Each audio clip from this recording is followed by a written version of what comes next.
Guys, so I just wanted to let you know that our guest, Michael McDonald from Tree Law, is here. He seemed to be in the snow. We're all in the sunshine.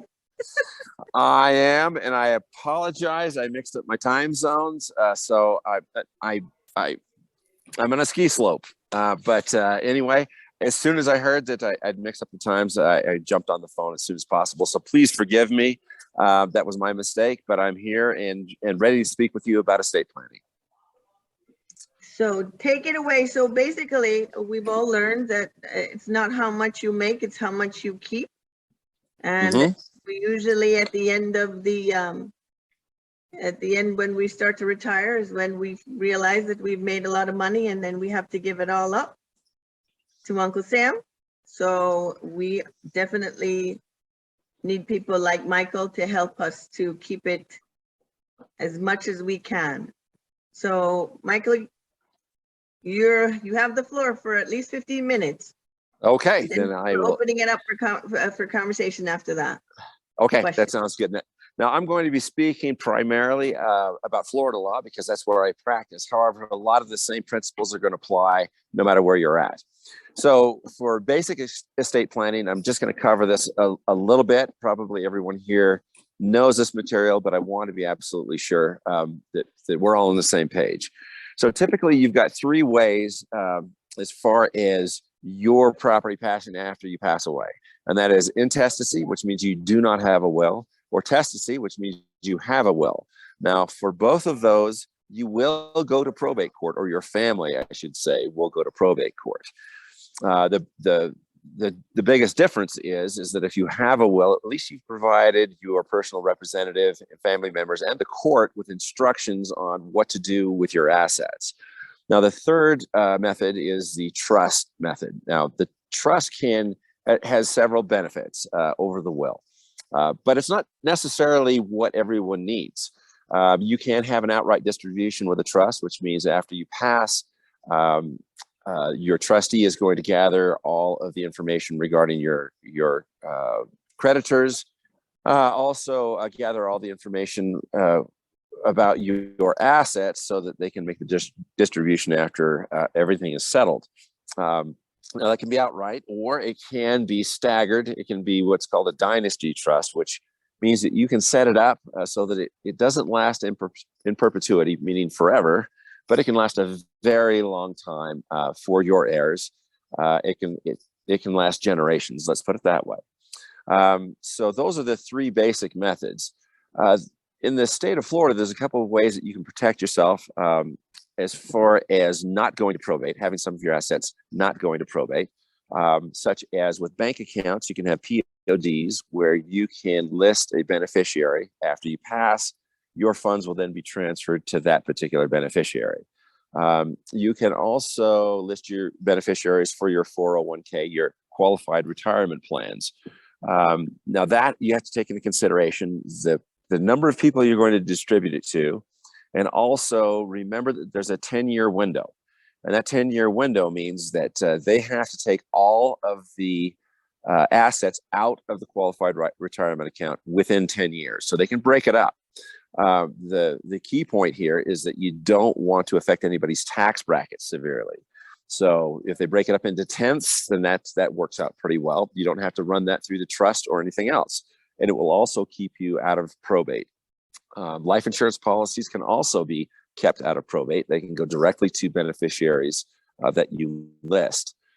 Now, with regards to the trust, if you have persons that have special needs, trust is definitely a way to go. I'm just going to list a couple of circumstances in which a trust-based plan is more beneficial to you. So those with special needs, if you have children that have difficulties holding on to money, and you want somebody else to supervise those assets during their lifetime, that's a good time to have a trust. Now, the other benefits of having a trust, and you probably know this, is that it's a trust that actually owns the assets. So if any of the beneficiaries, either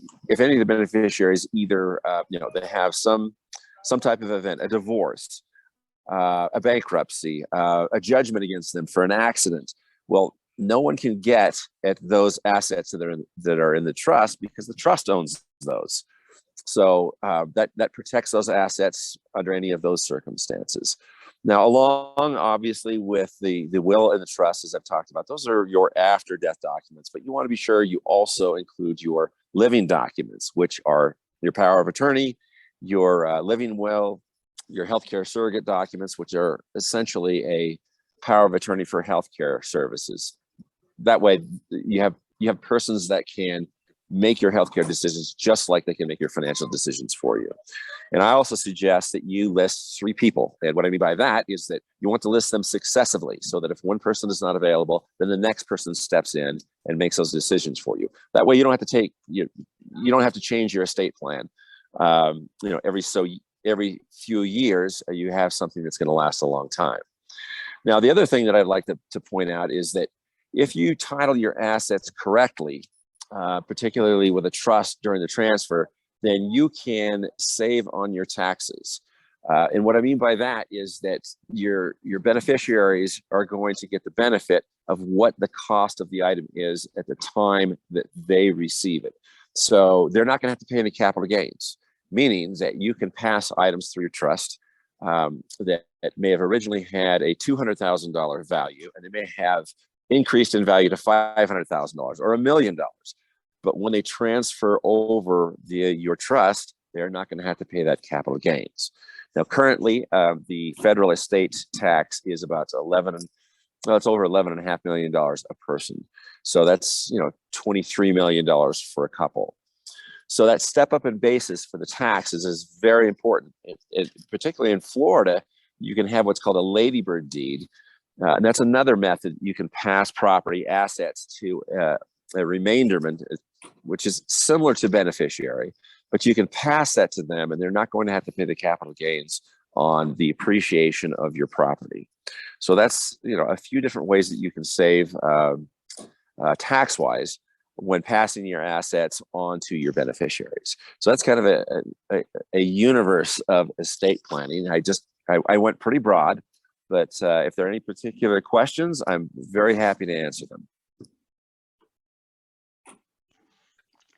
Michael, where is your practice in Florida?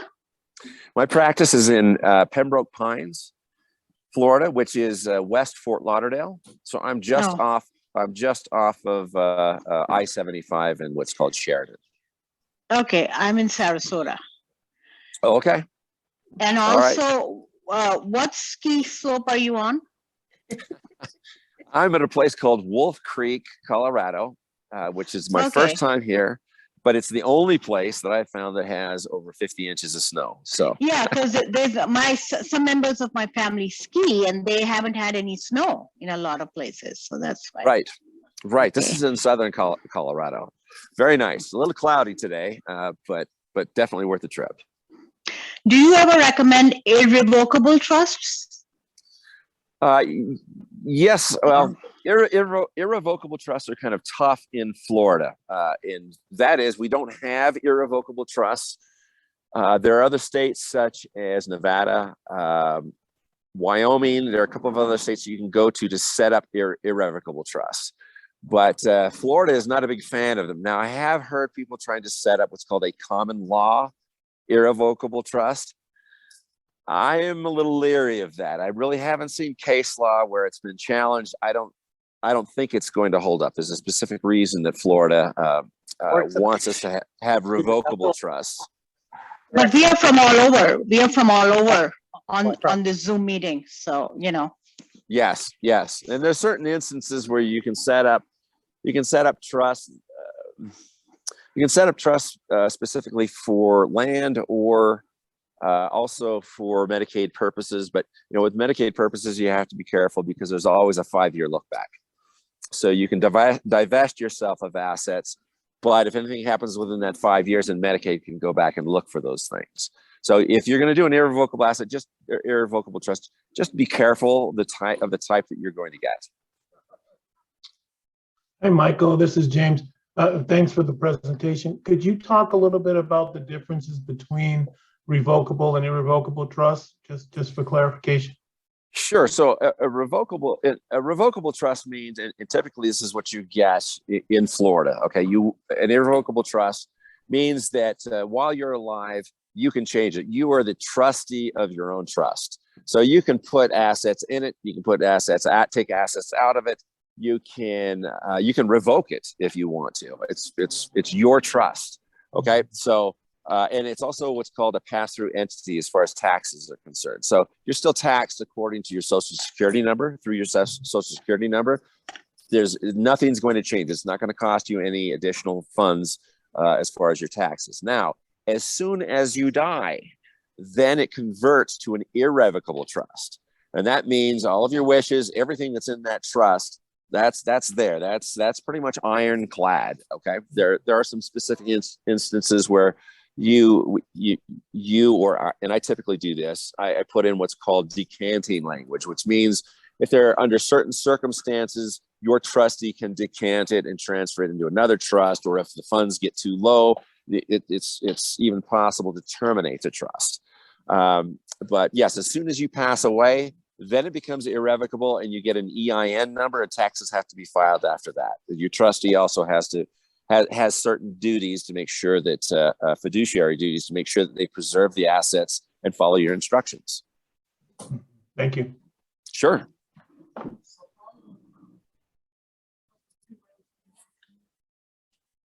So I have a question. I wanted to know, like, when you have your beneficiaries, how is it based on the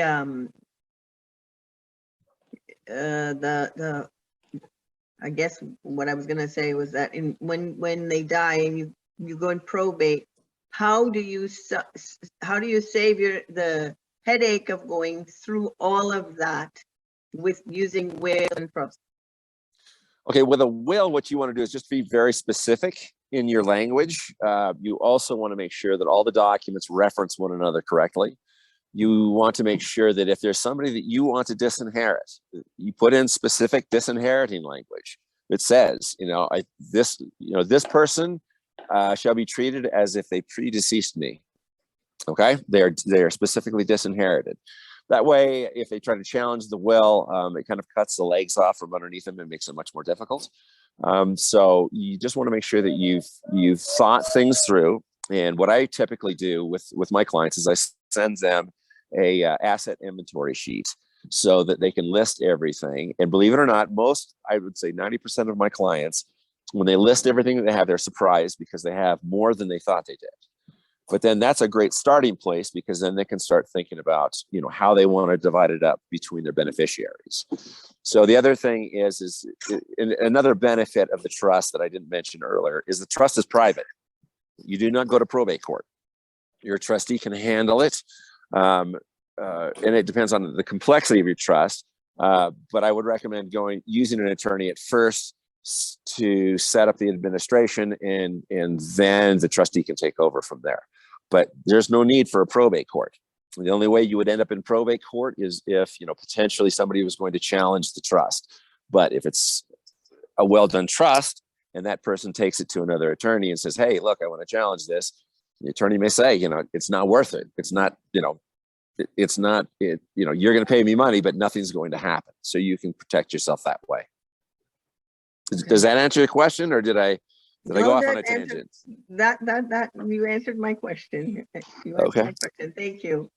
Sure. Can a couple have one combined trust?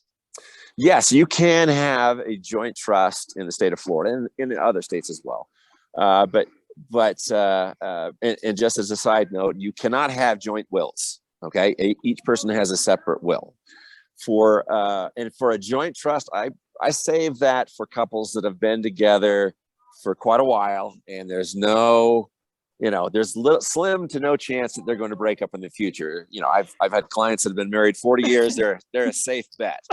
But if those circumstances don't exist, then I suggest separate trusts, because there's other things that you can do to preserve assets. If one spouse passes away before the other, then you can put assets in that other spouse's name and protect them. Oh, okay. And also, if most of the litigation, you probably won't hear this too many places, but most of the litigation that occurs with trusts is with joint trusts. That's why I only suggest them for long-term couples.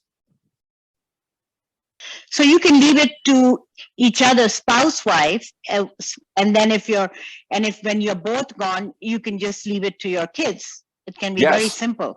Yes, and you can also set it up. You can set it up so that it splits into two trusts. One is like a family trust, and the other one is a marital trust. And some funds will go to, and this is all for tax purposes. If there's any chance that, because when you're married, you can transfer unlimited assets to your spouse, no tax consequences. So sometimes it makes sense to set it up so that you've got the opportunity. You don't have to, but you can have a marital trust. It's called a Q-tip trust. And those assets go in there for the spouse.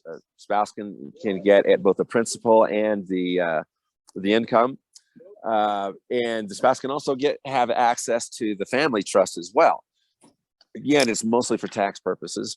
And then after the spouse passes, then the remainder of that, the spousal trust can transfer over to the family trust and be distributed to everybody else. Good. So yeah, you've got some moves. I had a quick question. Sure.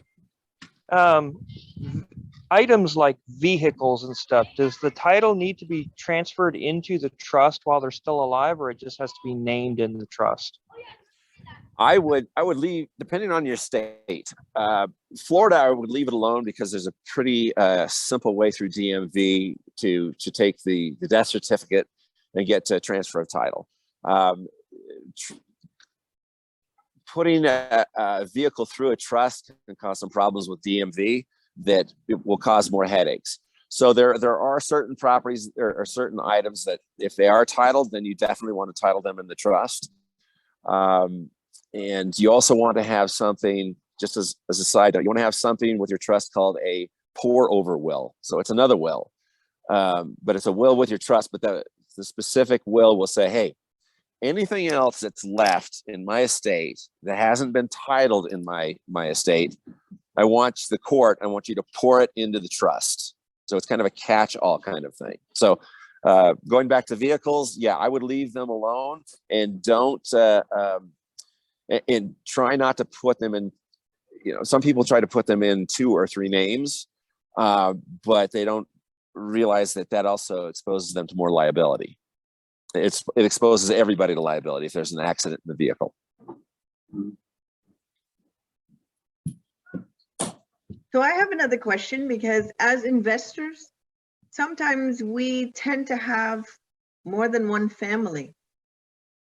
And we have older children or a first marriage, and then you have a second marriage. How do you protect each side? Well, there's a couple of different strategies that you can use. A trust can probably be more beneficial for the more complex circumstances. An example would be just what you used, a blended marriage, where you have some older kids from a previous marriage.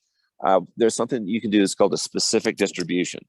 The specific distribution, that's something that is paid out like immediately after the person passes away. So you can give a specific distribution to the older kids saying, look, you get X amount of dollars, and then you can structure the trust so that other distributions are made either long-term for, say, younger children. You got more control with the trust. So you can make adjustments for a lot of different types of circumstances. And you had mentioned, there was one other thing you mentioned that it escapes me right now. Do you recall? No, other than having 2 families, as investors, we want to be able to protect both sides. Sure. And you just reminded me, as investors, you more than likely have a brokerage account. So with a brokerage account, you're not going to have a beneficiary listed. Okay, you can. Okay, but if you have a trust, what you're going to do is you're going to transfer the brokerage account into the trust name. Okay, so that's something that's a little different than the bank accounts. You want it to be in the trust name already. You still be able to write checks, make all the trades that you want, and it's still under your Social Security name. It's under your revocable living trust. But when you pass away, and your trust becomes irrevocable, then your trustee is going to have no problems because the trust is already in the trust name. It's done. Okay, so that's just on a side note. Okay, okay. All right. Anybody else have any questions? I do. So if I already have my house in a trust, or can I add things like that? Is it just like another couple thousand and they add all this other stuff you're talking about? Yes, you can add things to your trust at any time. As a matter of fact, if you since you already have a trust, more than likely your attorney provided you with some instructions. They should have that show you or instruct you on how to title other properties or other titled assets in the trust name, such as brokerage accounts, things like that. Mm-hmm. And we don't want to put our income property in there though, with our house property, right? In case there's Well, a loss or something. that's different. There's a different type of analysis for income properties because you want liability protection. And I have done it where LLCs have been formed and those LLCs have been put into the trust. So it's kind of a double protection. But there are also some tax consequences you want to be aware of, as well as insurance, because sometimes if you have mortgages on those properties, the mortgage companies might get a little hanky about putting them into a trust. And what I mean by that is you have to check the language to make sure that they don't have some type of, and in Florida, it's been, there's some statutory language that prohibits them from triggering a pay in full just because you transferred it to a trust. But that would have to be researched along with the LLC. It depends on what strategy would be best for you. So I was told that you can go either online or you can you can go online for like $500 and do your own. You can get 4 articles. They were everything from the power of attorney to the, the living trust and then the rollover, blah, blah, blah. And then you could pay somebody like $4,000 and have them do it for you. So if my lawyer friend that does this kind of stuff just does my house, that's the bulk of it, right? After that, it's only going to be a couple thousand to pay somebody to add stuff into it. Yeah, probably. It may not even be that much. It depends on what you have to transfer into it. And if can you do it? Yes, I do it. As a matter of fact, I have a fund coordinator that I use, and that's all she does is fund things. So, and that has to do with either brokerage accounts. I've had businesses because you want to make sure your businesses are taken care of too. 90% of businesses, just another side note, 90% of businesses fail after somebody passes away because the time that it takes to go to court and get the control put in somebody else's name, it could take 90 days. And in that amount of time, businesses will fail. So I just wanted to bring that up. But yes, I do that. And your attorney as well probably does that. If not, then I'm always happy to help and give direction. Even though you're in another state, it doesn't matter. Well, I can't practice in another state. I cannot do that. But I can give you some general pointers so that you can locate an attorney that will be able to handle that. Thank you. Sure, my pleasure. We put Michael's information in the chat, so if you're interested in that. I have another question for you, Michael. Sure. I have a question next. Okay. So how often should we be revisiting our trusts and stuff like that? I would say every 3 years. Typically, I review. That's part of my service. Is I review my clients' estate plans every 3 years. Okay. Okay. That way, things don't get away from you. Right. Yeah, I have a question. You talked about a brokerage account. Is that if you have a trust, you can just transfer the brokerage account into the revocable living trust. You said that's different from a bank account. Would you discuss how a bank account, what you do with a bank account? Sure. With a bank account, there's 2 ways that you can do it. You can either send it to the trust, list the trust, okay, as the POD, or you can list specific beneficiaries as the recipient of the POD. So for some of my clients, they like to keep things simple, or there's circumstances like Tina mentioned. They've got some other kids, or they got some other beneficiary that they don't want to run through, or they don't want to list as beneficiaries through their estate plan. So they say, you know what, I'm just going to let them have this bank account. So they POD, meaning they list that person's name as the beneficiary for the bank account. Okay, and the POD is, Payment upon death. thank you. You're welcome.